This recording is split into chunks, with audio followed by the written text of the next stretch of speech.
બીજો નહીં, એ જ પરમેશ્વર પોતે. શરીર નાના મોટા હોય, આકૃતિ જુદી જુદી હોય, પણ મારો નારાયણ એ સર્વની અંદર એકની એક તત્વ છે. કબીર કુઆ એક પનિહારી અનેક, બર્તન સબ ન્યારે ન્યારે, પાણી સબ.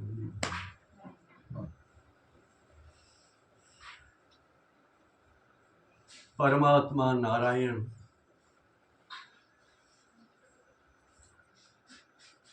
તમામ સર્વવ્યાપક,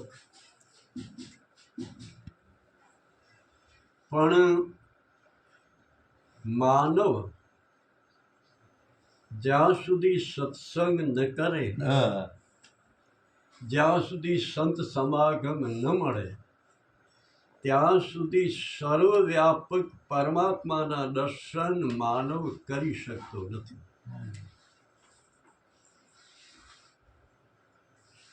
પરમાત્માના દર્શન ક્યારે થાય?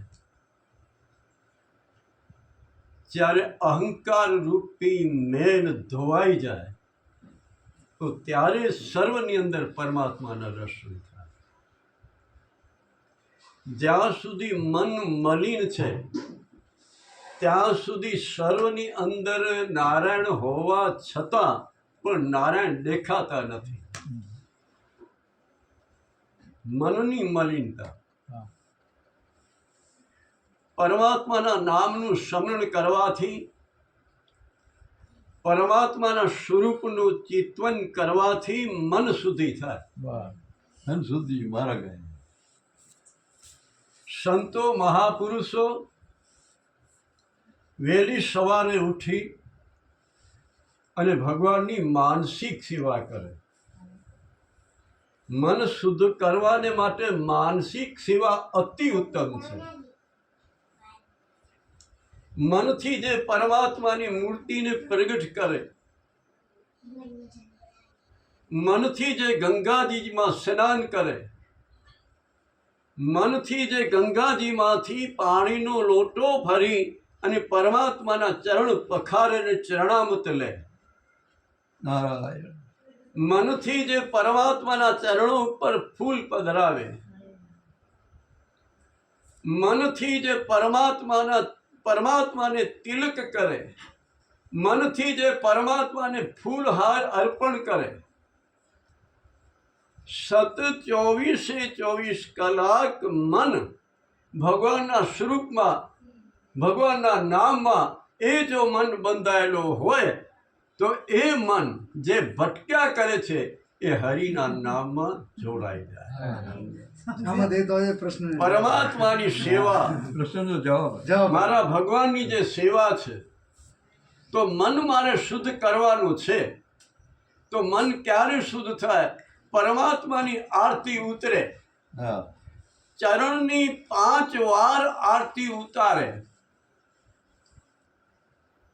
ગુડાની પરમાત્માના જે ગુડા છે એની 5 વાર આરતી ઉતારે, પરમાત્માના ઉદરની 5 વાર આરતી ઉતારે, પરમાત્માની જે વક્ષસ્થળ છાતી છે એની 5 વાર આરતી ઉતારે, પરમાત્માનું જે મુખારવિંદ છે એની 5 વાર આરતી ઉતારે, અને અખંડ ચરણથી કરી અને મુકુટ સુધી જે પરમાત્માની આરતી ઉતાર્યા કરે છે, એવા જે સંતો મહાપુરુષો છે, એનું મન 24 કલાક શ્રી રામમાં બંધાયેલો છે. કેટલો સરળ. પહેલા તો પોતાના લક્ષ્યને નિશ્ચય કરો. મારો લક્ષ્ય જે છે એ મારો લક્ષ્ય સતત મારી આંખમાં રમ્યા જ કરે. મારો લક્ષ્ય જે મારો પરમાત્મા છે, કૃષ્ણ હોય, ચાહે રામ હોય, ચાહે શિવ હોય, ચાહે ગુરુ મહારાજ હોય, એ જે લક્ષ્ય તમે રાખો, એ લક્ષ્યને 24 કલાક મન સાથે જોડી રાખો. જે મન સાથે પરમાત્માના સ્વરૂપને મન સાથે જે પરમાત્માના નામ સાથે જે સતત 24 કલાક જે મન હરિના નામમાં સ્વરૂપમાં જે રમ્યા કરે છે એનું મન શુદ્ધ થાય છે. મન શુદ્ધ ત્યારે થાય જ્યારે તમે પરમાત્માની સાથે રહો ત્યારે. માણસ સવારમાં પોતાના ઘરની અંદર એક ગોખલામાં ભગવાનની આરતી કરે અને એ આરતી થયા પછી બહાર નીકળે છે ત્યારે પરમાત્માને ભૂલી જાય છે. ત્યારે એ મન 24 કલાક રખડ્યા કરે છે. મનને શુદ્ધ કરવાને માટે એક જ ઉપાય છે, મનને ભગવાન સાથે જોડી રાખો. 24 કલાક સંસારની અંદર જે મારા સગા સંબંધીઓ છે એ કોઈ પણ મારો સગો નથી. સાચો સગો મારો લક્ષ્ય જે પરમાત્મા રામ છે એ જ મારો લક્ષ્ય છે, એ જ મારો ભગવાન છે, એ જ મારો સંત છે અને એ જ મારો સગો છે. આવો જેનો ભાવ છે, જે સતત હરિના નામને ભૂલતો નથી, પરમાત્મા શ્રી રામ શ્રી કૃષ્ણ જેની આંખમાં રમ્યા કરે, જેના હૃદયમાં રમ્યા કરે છે, 24 કલાક જ્યાં આંખ જાય ત્યાં પરમાત્મા શ્રી રામના દર્શન થાય. આપણી આંખ છે ને એ સંસારના પદાર્થો પાછળ દોડ્યા કરે છે. આપણી જે આંખ છે એ પદાર્થોને જોયે છે, મારા રામને કોઈ જોવા તૈયાર નથી. ગોપીઓ 24 કલાક પોતાનું મન શ્રી કૃષ્ણ સાથે જોડેલો હતો. એક સેકન્ડ પણ પરમાત્માથી મન જુદો થયો ન હતો. એક ગોપીએ કહ્યું કે અરે સખી, ભગવાન શ્રી કૃષ્ણ જ્યારે વનમાંથી જંગલમાંથી ગાયો લઈને ત્યારે આવે છે ત્યારે એ પરમાત્માના સ્વરૂપ કેવા છે? ત્યારે બીજી ગોપીએ કહ્યું છે કે અરે તું તો વાત તો કરે છે, એ વાત સાચી છે, પણ હું એક તને અંદરની વાત કહું. અંદરની વાત. અરે અંદરની વાત કઈ છે? અંદરની વાત એ છે કે તું સખી જે કહે છે તો હું એમ કહું છું કે જેની આંખ પરમાત્મા શ્રી કૃષ્ણના દર્શન કરે છે એ જ આંખ છે, બાકી તો સર્પના ડર છે.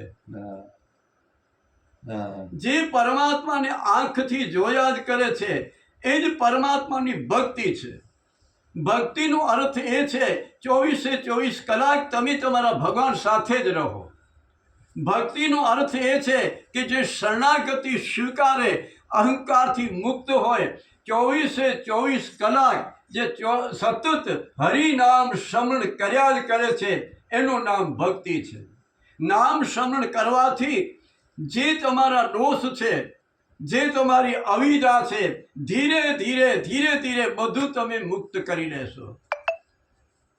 અવિદ્યા ધોવાઈ જશે, બ્રહ્મવિદ્યાની પ્રાપ્તિ થશે. બ્રહ્મવિદ્યાની જ્યારે પ્રાપ્તિ થાય છે ત્યારે માનવ એક સેકન્ડ પણ પરમાત્માથી અલગ રહી શકતો જ નથી. ધીરે તમે તમારા મનને સમજાવો કે આ જે સંસારનો જે પદાર્થો છે, સંસારના જે વિષય રસ છે એ બધા ઝેર જેવા છે. હે મન, તું ઝેરને પીશ તો તારી દુર્ગતિ થશે અને મારે પણ દુર્ગતિમાં જવું પડશે. જે જોનીમાં તું જઈશ એ જોનીમાં મારે પણ આવવું પડશે. આત્મા છે એ નિર્લોપ છે, આત્માને કોઈ પણ સ્પર્શ નથી, છતાં મન સાથે જોડાયેલો છે. જે શરીરમાં મન જાય, જે શરીરમાં મન જાય છે એ શરીર સાથે આત્મા પણ જાય છે. તમારો મન ક્યાં છે એ તમારો મન તમને કહેશે કે હું ક્યાં છું. 24 કલાકમાં થોડી વાર તમે તમારા મનને પૂછો કે તું ક્યાં રમે છે. 24 કલાકમાં ક્યારેક તમે તમારા મન ઉપર નજર કરો કે મારો મન ક્યાં જાય છે. જો એ મન કિચડમાં જતો હોય, સંસારના વિષયમાં જતો હોય તો તમે માનવ છો, પશુ નથી. તમે મનને વાળી શકો છો. તમારા પરમાત્માએ શક્તિ આપી છે કે જે મન કિચડમાં ગયો, સંસારના વિષયમાં ગયો છે, એ મનને તમે વાળી પણ શકો છો, પણ તમે સંસારના કીચડ સાથે કીચડ બની જાઓ છો. મનને સુધારવા માટે કોઈ માનવ તૈયાર નથી. મનને સુધારવા માટે કોઈની ઝંખના પણ નથી. મનને સુધારવા માટે કોઈ પ્રયત્ન કરવા પણ તૈયાર નથી. હા મન જો શુદ્ધ થઈ જાય તો તમારો ઈષ્ટ ક્યાં દૂર જ નથી. તમારો ભગવાન તમારી સાથે જ છે. પણ મન અશુદ્ધ છે એટલે તમારે ભટકવું પડે છે. જે પ્રયાગમાં છે એ તમારી અંદરમાં છે. જે અયોધ્યામાં છે એ જ તમારી અંદર છે.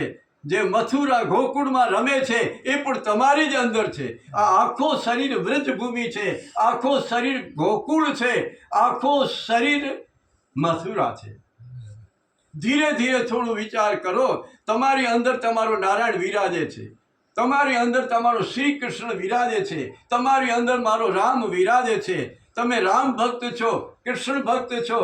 જે ભક્ત હોય એ પોતાના ઈષ્ટને નિશ્ચય કરીને રાખો. મારો ભગવાન એ જ છે, મારો રામ જ છે, મારો કૃષ્ણ છે. એની સાથે મનને જોડી રાખો. જ્યારે જ્યારે તમે પરમાત્માને ભૂલો છો ત્યારે ત્યારે તમારું મન પાપ કરે છે. સંસારના વિષય પાછળ જ્યાં સુધી મન જાય છે ત્યાં સુધી માનસિક પાપ થયા જ કરે છે. માનસિક પાપમાંથી મુક્ત થવા અને શ્રી હરિ સાથે કોઈક સંબંધ જોડો. ભગવાન સાથે કોઈક સંબંધ જોડો. ભગવાન કહે છે કે જેવો સંબંધ જોડશો તેવો સંબંધ જોડવા માટે હું તૈયાર છું. હા ચાહે તો તમે મને કાકા કહો તો હું તમારો ભાતિયો થવા તૈયાર છું. તમે કહો કે મારી પત્ની તો પત્ની થવા પણ તૈયાર છું. ભાઈ કહો તો ભાઈ થવા તૈયાર છું. મને કાંઈ પણ અડચણ નથી. જે તમે સંબંધ રાખશો એ સંબંધ રાખવા માટે હું તૈયાર છું. પણ માનવ કોઈ પરમાત્માની સાથે સંબંધ જોડવા તૈયાર જ નથી. સંસારના જે વિષય છે, સંસારના જીવ છે એની સાથે સંબંધ જોડે છે. જે નાશવંત છે, અખંડ નથી, ખંડન છે, એની સાથે બધા સંબંધ જોડે છે. જે અવિનાશી છે એની સાથે કોઈ સંબંધ જોડવા તૈયાર જ નથી. ભગવાન સાથે જે સંબંધ જોડ્યો છે એની સમાધિ પૂજાય છે. ભગવાન સાથે જેને સંબંધ જોડ્યો છે એની છબીઓ પૂજાય છે. ભગવાન સાથે જેને સંબંધ જોડ્યો છે એનું મન શાંત છે. મન રેખડ્યા કરે છે, મન ભટક્યા કરે છે. એ મન ઉપર તમારી દૃષ્ટિ નથી. એ મનને તમે જોતા નથી. તો જ્યાં મન જાય છે ત્યાં તમે પણ ત્યાં દોડીને જાઓ છો. ભગવાન એમ નથી કહેતા કે તમે પાપ કરો. ભગવાન કહે છે કે પાપ કરવું એ દોષ છે. તો પાપની તૈયારી, પાપ ક્યાંથી ઉત્પન્ન થાય છે એના માટે વિચાર કરો. અજ્ઞાનમાંથી અહંકારનો જન્મ થાય, અભિમાનનો જન્મ થાય. અને અભિમાન એ જ પાપ કરાવે છે. અહંકાર એ જ પાપ કરાવે છે. અહંકાર અજ્ઞાનમાંથી થયો છે. અજ્ઞાનને ધોવા માટે, અજ્ઞાનને કાઢવા માટે જ્ઞાન છે. જ્ઞાનની પ્રાપ્તિ કેમ કરવું? જ્ઞાનની પ્રાપ્તિ કરવા માટે નામ સ્મરણ છે. જે ભગવાનના નામ સાથે મનને જોડ્યો છે એ 24 કલાક પાપથી અલગ રહે છે. મારે પાપ કરવું નથી. મારે કેટલા દિવસ રહેવાનું? મારો સમય કેટલો? હું શું કામ પાપ કરું? ભગવાને મારા ઉપર કૃપા કરી, મને માનવ શરીર આપ્યો. હવે હું પાપ શું કામ કરું? મને પાપ કરવો નથી. મને કુસંગમાં બેસવું નથી. મારે તો શ્રી હરિની જ સેવા પૂજા કરવી છે. મારે મારા ભગવાન સાથે રહેવાનું છે. હું થોડા દિવસ સંસારમાં છું. સંસાર એ અતિ દાહ છે, દુઃખ આપે છે, પીડા કરે છે, બધું છે. પણ જેણે હરિના નામનો આશ્રય મળી ગયો એના માટે સંસાર અમૃત થઈ ગયો. સંસારમાં આગ છે, સંસાર ખરાબ છે બધા કહે છે. પણ જો ખરાબ હોય તો સંતો માંગણી ન કરે કે વારંવાર અમારો જન્મ થાય, વારંવાર અમારો જન્મ થાય. શું કામ? કે સંસારમાંથી સાર લઈ લીધો, પરમાત્માને ઓળખી લીધા. ભગવાનનું ભજન કરતા કરતા શ્રી હરિ સાથે મન જોડાઈ ગયું. તમારું જે મન છે એ 24 કલાક તમને સંતાપ આપ્યા જ કરે છે, પણ એ સંતાપની તમને ખબર પડતી નથી. શરીરને તમે સુખ આપો છો તેથી તમને એવું થાય છે કે હું બહુ સુખી છું, પણ જે મનથી સુખી છે, જેનો મન શાંત છે, એનું નામ જ સુખ અને શાંતિ છે. તમે ક્યારેક બંગલામાં બેસો ને ત્યારે વિચાર કરજો કે મારા મનની કેટલી શાંતિ છે. જે શરીરને સુખ આપે છે એ શરીર એક દિવસ આગમાં ભળી જશે, એક વખત બળીને રાખ થશે. મલમલ તેલ ફૂગેલ લગાવું તોય માને નહીં ઉપકાર. ચાહે એટલો તમે શરીરને પંપાળશો, ચાહે એટલો તમે શરીરની સેવા કરશો, છતાં પણ એક દિવસ સંગ છોડવાનો છે. શરીર સાથે મન બંધાયેલું છે અને તેથી મન ભટક્યા જ કરે છે. હજી મારે આ કરવું છે, હજી મારે આ કરવું છે. અરે તારે શું કરવું છે? તું ભગવાન ઉપર રાખી દે. હરી ઈચ્છા, હરી ઈચ્છા, હરી ઈચ્છા. જે થવાનું હોય તે થશે. કરવાવાળો ઓ જ છે, હું નથી, મારામાં કંઈ નથી. એક દિવસ મારું શરીર છે, રાખ થવાનું છે. હું તો નિજ આત્મા છું. આજે આ શરીરમાં, બીજા શરીરમાં 24 કલાક મારે એવી ભક્તિ કરવી છે, એવા મારા ભગવાનની આરતી ઉતારવી છે, એવા મારા ભગવાન સાથે રહેવું છે કે બીજી વાર મારે કોઈ હલકી જોડીમાં જવું ન પડે, કોઈ નીચ જોડીમાં મારે જવું ન પડે. એટલા માટે હું 24 કલાક મારા ભગવાન સાથે જ રહીશ. મારો ભગવાન મારી સાથે છે. મારે તીર્થોમાં જવાની ઈચ્છા થતી નથી, કારણ કે મારું શરીર એ મંદિર છે, શરીર મારો તીર્થ છે, અને એ જ તીર્થમાં શિવ વિરાજે છે, એ જ શરીરમાં રામ વિરાજે છે, એ જ શરીરમાં શ્રી કૃષ્ણ વિરાજે છે, અને એ જ શરીરમાં મા જગદંબા વિરાજે છે. એ શરીર કોઈ સાધારણ નથી. શરીર તે મહાન છે. પરમાત્માએ સાધન આપ્યું છે. એ સાધનનો સદુપયોગ કરતા તમને આવડે તો સંસાર સુખરૂપ થાય અને પરમાત્માની સેવા કરતા કરતા મન શુદ્ધ થાય. એ જ શરીર છે. જે ભગવાનની સેવા કરતો નથી, આ શરીરને જે ભગવાન માટે, ગરીબો માટે, સાધુઓ માટે, સંતો માટે જે આ શરીરને ઘસાવતો નથી, એ શરીર નથી, એ માટી છે. આ શરીર સંતોની સેવા માટે, ગરીબોની સેવા માટે, કોઈ દુખિયાની સેવા માટે. કોઈ પાણી કરતો હોય ને એક લોટો પાણીનું પીરાવું ને, મારો ભગવાન રાજી થાય. બાપાએ વાત કરી એકનાથ મહારાજની, ગધેડો રોડ ઉપર પડેલો. બાપા બહુ સુંદર વાત કરી. પાણીનો લોટો ભરી એકનાથ મહારાજ શિવજીને અભિષેક કરવા માટે ગયેલા. શિવને અભિષેક કરવા માટે ગયેલા તો રસ્તામાં જોયું તો ગધેડો પગ પછાડે છે, તરસ લાગેલી છે, પાણી નથી. એકનાથ મહારાજે જોયું, આ જીવ કેટલો દુઃખી છે. ગધેડાનું માથું લઈ પોતાના ખોળામાં રાખી, મોઢું ઊંચું કરી, લોટો છે અભિષેક કરવા માટે જે લાવ્યો હતો પાણી, એ પાણી ગધેડાના મુખમાં નાખી દીધું.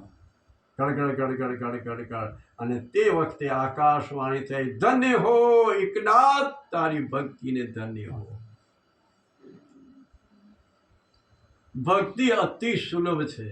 એની દિશા બદલાવાની છે. કામ છે, ક્રોધ છે, લોભ છે, મદ છે, મોહ છે, ઈર્ષા છે, બધું તમે જો એની દિશા બદલાવી નાખો તો એ બધા સુખરૂપ છે.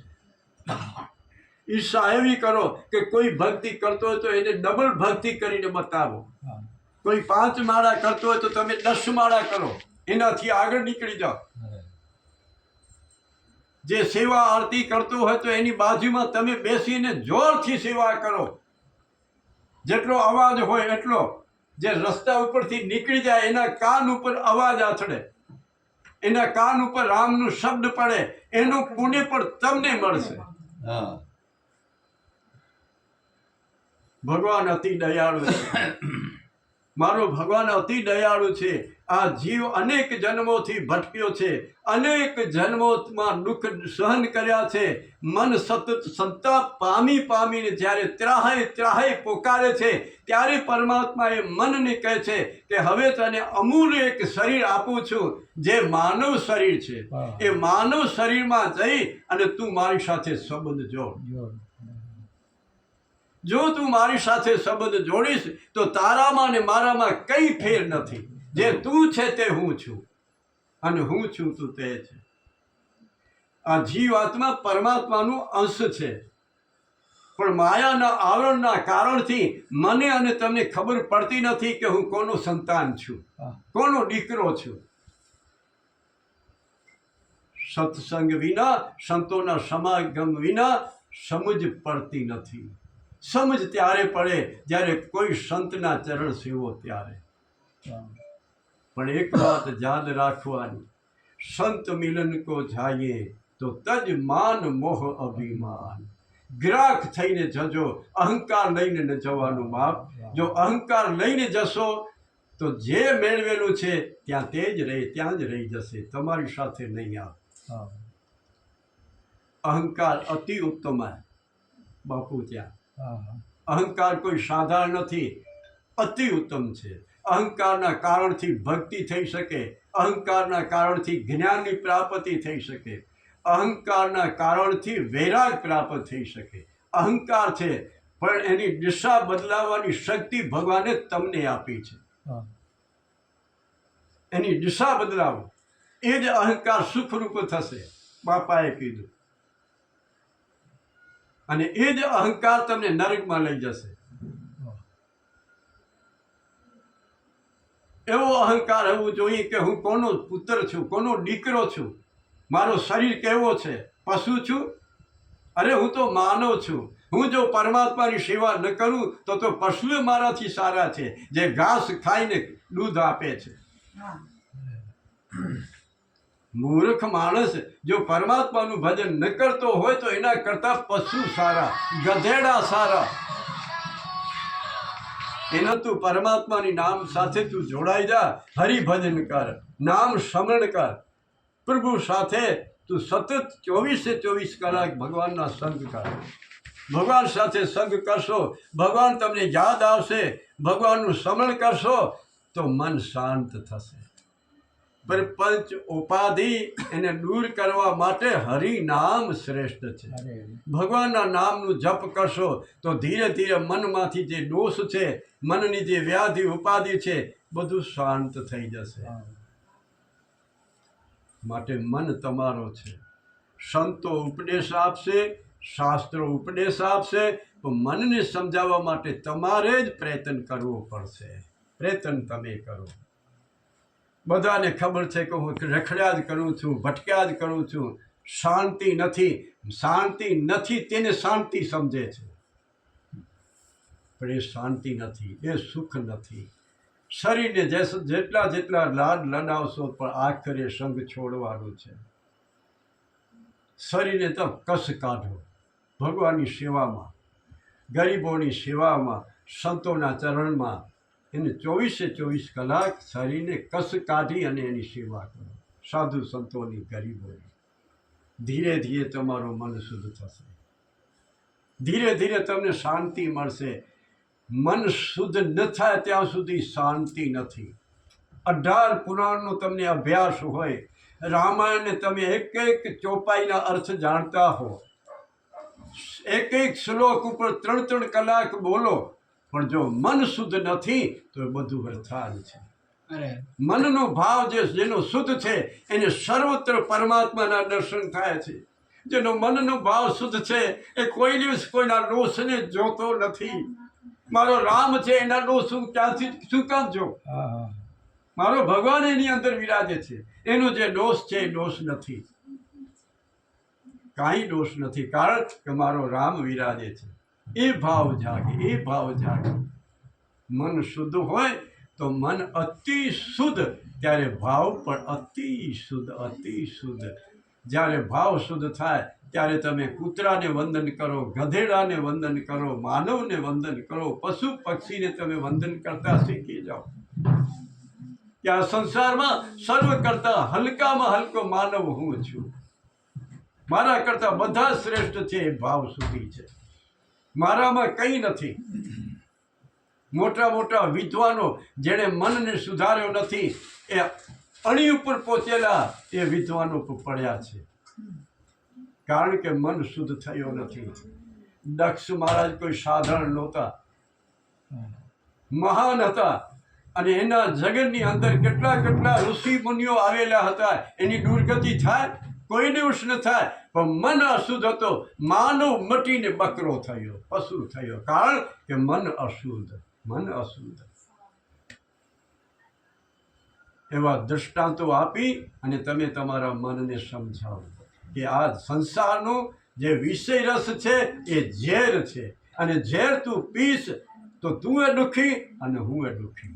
કોઈક જોનીમાં મને અને તમને ભટકવું પડશે. મન તું સમજી જા, મન તું સમજી જા, તું સમજી જા. એવો મનને સમજાવો. શરીરને સુખ આપો, બરાબર છે કે શરીર સારું હોય તો ભજન થઈ શકે. એવું ન કરો કે તમે શરીરમય બની જાઓ. એવું ન કરો. થોડુંક મન સાથે, પરમાત્મા સાથે સંબંધ રાખો, ભગવાન સાથે જોડાઈ જાઓ બાપ. અને વિચાર કરીએ તો દિવસો આપણા કેટલા બાપ. અજુણી અજ ગુજરે સવારે દી થી દો વિયો, એ રાય કિતરો જલે જેમે રોજ માપ કિતરા દી. આખર તો એક દિવસ નનામી નીકળવાની છે મારા બાપ. સંતો મહાપુરુષો તો એટલે સુધી કહ્યું છે કે રોજ સવારમાં તમારા ભગવાનની માનસિક સેવા કરો, પૂજા કરો, સ્મરણ કરો, અને પછી ધરતી માને વંદન કરો. અને જ્યારે ઊભા થાવ ત્યારે તમારી ધર્મપત્ની હોય કે તમારા બાળકો હોય એની સાથે એવો પ્રેમ કરો, સર્વને તમે નારાયણ બોલો અને એનાથી નારાયણનું નામ બોલાવો. નારાયણ સીતારામ, નારાયણ સીતારામ. આવું કંઈ કરો તો તમારું ઘર એ મંદિર બની જાય. આવું જો કરશો તો આ જે શરીર છે ને એ પણ મંદિર બની જાય. ઘરમાં કોઈના દોષ ન જોવા. કદાચ કોઈ ઘરમાં કડવો બોલે તો સમજવાનું કે એ નથી બોલતો, એની અંદર મારો રામ છે, પણ જે બોલ્યો છે ને એ તમો ગુણ બોલ્યો છે. તમો ગુણ ઉપર ક્રોધ ન થાય. સમજવાનું બાપ. આ મનને સમજાવવાની રીતો છે. તમારો મન ક્યાં છે એ તમે જુઓ. તમારું મન પરમાત્માએ બુદ્ધિ આપી છે. તમે તમારા મનને જોઈ શકો છો કે મારું મન ક્યાં જાય. કિચનમાં છે કે રામના ચરણમાં છે કે કોઈ સંતોના ચરણમાં છે મારું મન? જુઓ. મનને નથી જોતા એટલે સંતાપ છે. જે મન ઉપર જેણે દૃષ્ટિ રાખી છે એ 24 કલાકે એનું મન કોઈને પોતાના ઈષ્ટ સાથે બંધાયેલો રહી જાય છે. મનનો સ્વભાવ છે બંધાવાનો. તમારો મન પૈસામાં બંધાયેલો છે, તમારો મન પુત્રમાં બંધાયેલો છે, દીકરામાં. તમારો મન પત્નીમાં બંધાયેલો છે, તમારો મન બંગલામાં બંધાયેલો છે, તમારો મન તમારી ગાડીમાં બંધાયેલો છે. જે મન બંધાય છે રામ નામમાં ન બંધાય? બંધાય. પણ આપણે પ્રયત્ન ક્યાં કરીએ છીએ? કારણ કે એનો સ્વભાવ છે બંધાય છે. જો હરિનામ સાથે પ્રયત્ન કરો, ભગવાન સાથે થોડો સંબંધ કરો. સંતો મહાપુરુષો અંગ્રેજી બાપા એમ કહેતા કે સવારમાં ઉઠી અને મન અને પરમાત્મા સાથે થોડુંક સંવાદ કરો. થોડુંક સંવાદ કરો. ભગવાનને પ્રગટ કરો. ભગવાન મનમાંથી પ્રગટ થાય ત્યારે સમજવાનું કે હવે મારી થોડીક ગતિ થઈ છે. મનમાંથી રામને પ્રગટ કરો, કૃષ્ણને પ્રગટ કરો. મનમાંથી. અને એ ભગવાનના ચરણમાં માથું નમાવો બાપ. અને એને કહું કે મારી તો અનેક ભૂલો છે, અનેક પાપ છે, પણ તું તો દયાનો સાગર છે. તું દયા ન કરે તો મારા ઉપર બીજો કોણ દયા કરશે? તારી આમી દ્રષ્ટિ મારા ઉપર ન પડે તો મારી કઈ હાલત થશે? વહેલી સવારે મનને શુદ્ધ કરવા માટે મનમાંથી મૂર્તિ પ્રગટ કરો. તમારો જે રામ હોય કે કૃષ્ણ હોય એની સેવા પૂજા કરો અને એની સાથે એવો સંવાદ કરો કે ક્યારેક ક્યારેક તમને એ મૂર્તિ હસતા હસતા દેખાય કે મારો ભગવાન આજ હસે છે. અને જ્યારે પાપ કરેલો હશે ત્યારે તમે મૂર્તિની સામે બેસશો ત્યારે પણ તમને શરમ થશે કે ભગવાન સન્મુખ ઊભા છે, કાલે મેં પાપ કર્યો છે અને એ પાપની ક્ષમા માંગી. જેનો જેનો પાપ કરેલો હોય એને ત્યાં જઈ અને માફી માંગો. બાપ એને ભગવાનનું સ્વરૂપ સમજી અને કહી દો, કાલે મારી ભૂલ થઈ હતી, મેં તને ગાળો આપી, તારા ઉપર ક્રોધ કર્યો, તું મને ક્ષમા કરજે. જે નમે છે એ ભગવાનને ગમે છે. અહંકાર નમવા દેતો નથી, અભિમાન નમવા દેતો નથી, કારણ કે મન અશુદ્ધ છે. જ્યારે મન શુદ્ધ થાય ત્યારે તમને બધાને વંદન કરવાની મન થાય, ઈચ્છા થાય. મન શુદ્ધ છે. સર્વની અંદર ભગવાનના દર્શન કરો. બાપ તમારો ઘરમાં જે સભ્ય છે ને એ સભ્યમાં પણ રામ રમી રહ્યો છે. તમારી રામાયણ છે, રામાયણની ચોપાઈઓ, એક એક ચોપાઈમાં મારો રામ વિરાજે છે. એક એક દોહાની અંદર મારો રામ વિરાજે છે. ભાગવતના એક એક શ્લોકમાં મારો શ્રી કૃષ્ણ વિરાજે છે. સાંભળો અને જીવનમાં ઉતારો. ઉતાર્યા પછી એવો ક્રિયા કરો કે જેથી કરી મારો અંદર બેઠેલો નારાયણ રાજી રાજી થાય. એવી ક્રિયા કરો. સાંભળવાની જરૂર છે પણ સાથે સાથે જીવનમાં ઉતારવાની જરૂર છે અને સાથે સાથે ક્રિયામણ કર્મ પવિત્ર થતા જાય તો માનવ માનવ કહેવાય. નહીં તો માનવ માનવ નથી. બાપ માનવ થઈને પશુ જેવો જીવન જીવે એ માનવ કહેવાય જ કેમ? જેના ઘરમાં આરતી નથી, જેના ઘરમાં પૂજા નથી, જેના ઘરમાં હરિનામ સ્મરણ નથી, જેના ઘરમાં ભાગવત રામાયણનું ગીતાનું પાઠ થતો નથી, એને ઘરને તો મહાપુરુષો શમશાન કહ્યું છે કે આ શમશાન છે. સંતો મહાપુરુષો બહાર વિચરણ કરે ને ત્યારે ગામમાં જાય ને ત્યારે પૂછે કે કોઈ ભગતનું ઘર છે બાપા ગામમાં? ત્યારે કોઈ કહે કે હા ઘર છે. અને ભક્તો ત્યાં જાય, સંતો ત્યાં જાય, કારણ એના ઘરની અંદર ભગવાનના પરમાણુ છે, પરમાત્માના પરમાણુ છે. માનવ ત્યારે બને જ્યારે શુદ્ધ ભાવ જાગે, ત્યારે જીવનમાં પવિત્રતા જ્યારે આવી જાય ને ત્યારે બાપ જે